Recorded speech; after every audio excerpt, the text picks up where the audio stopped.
Yes, I was the only single guy in the auditorium while watching this movie, and yes, I still walked out being single. Hey guys, welcome to the review show. My name's Austin. It ends with us stars Blake Lively. Lily Bloom moves to Boston to chase her lifelong dream of opening her own business. A chance meeting with charming neurosurgeon Riley soon sparks an intense connection, but as the two fall deeply in love, she begins to see sides of Riley that remind her of her parents' relationship. Why do I go see these movies? I don't know. This like I'll say this is slightly better than Fitting In because it's not about a teenage girl wanting to always fuck, and and most of that movie was her masturbating, which was very off. That was very weird to watch.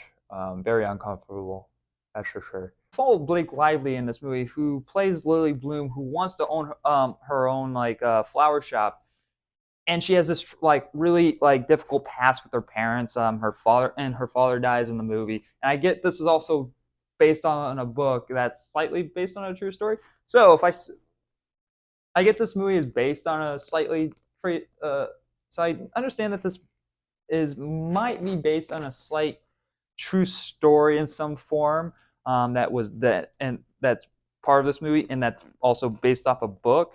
And so if I offend anyone, it's not personal.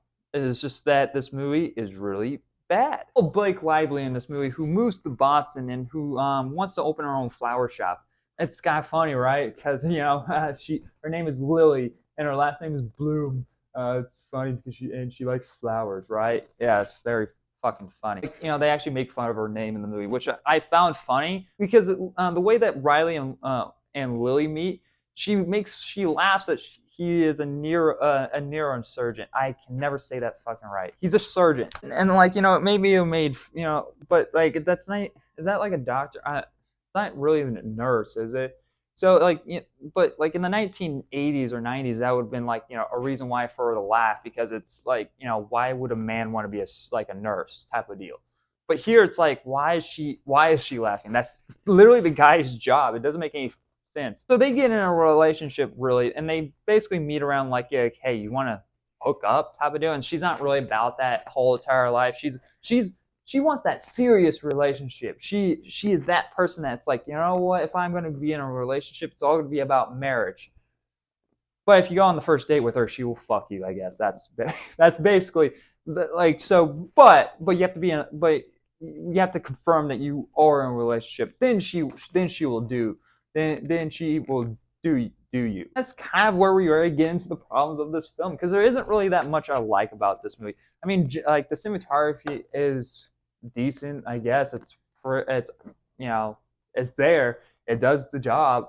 And Jenny Slate, who plays brother,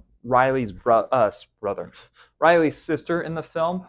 Um, she's probably the best part of the whole entire film. She really does elevate everyone in the movie. She's really funny, but everything else is just like very generic. Blake Lively's acting isn't really awful, but it's also not great either. I don't care about this relationship that she gets with this guy, especially when it's a fucking red flag from the beginning.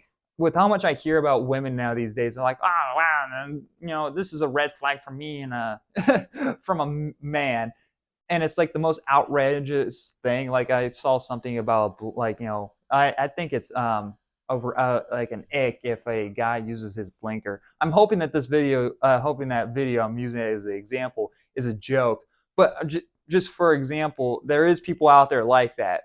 And for this guy that's is literally that doesn't do serious relationships, only casuals, and she's not into that, and the guy doesn't leave her alone, that's not a red flag. But okay, and next, girls will get off to that, I guess. I don't know. Blake Lively's character wants to do nothing with this guy. Doesn't even want to ever see this guy ever again. But since she hires with Jenny, who is like just conveniently the sister of this guy, and so that means they hang out a little bit more. And since they hang out a little bit more, the guy starts hitting on Lily more, and she's just like, leave me alone.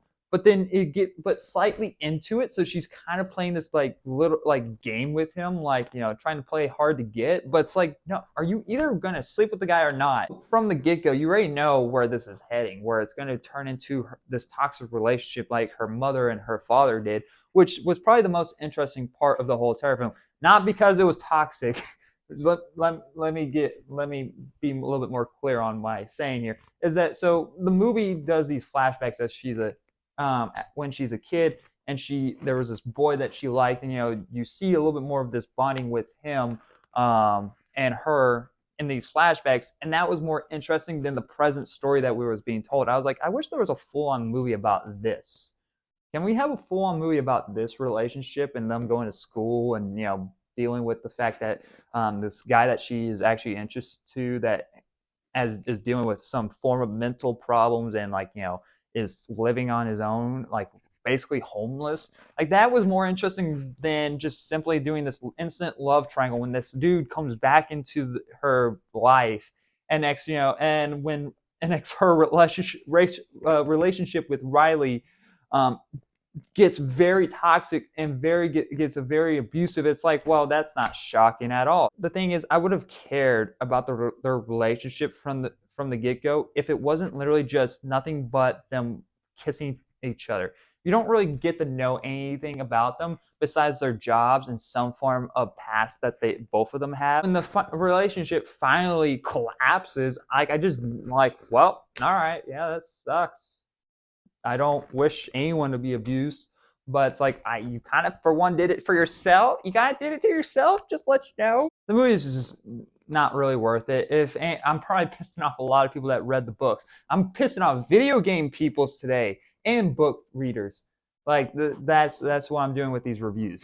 Just really hammering it home that these movies aren't the greatest. But I will say this was slightly better than Borderlands because there was slight emotion when it came to the flashbacks. There was the slight emotion there. I don't care about any of these characters, and yeah, that's it. Ends with us ending this review. That's what that really means. I'm gonna give It Ends With Us a B plus.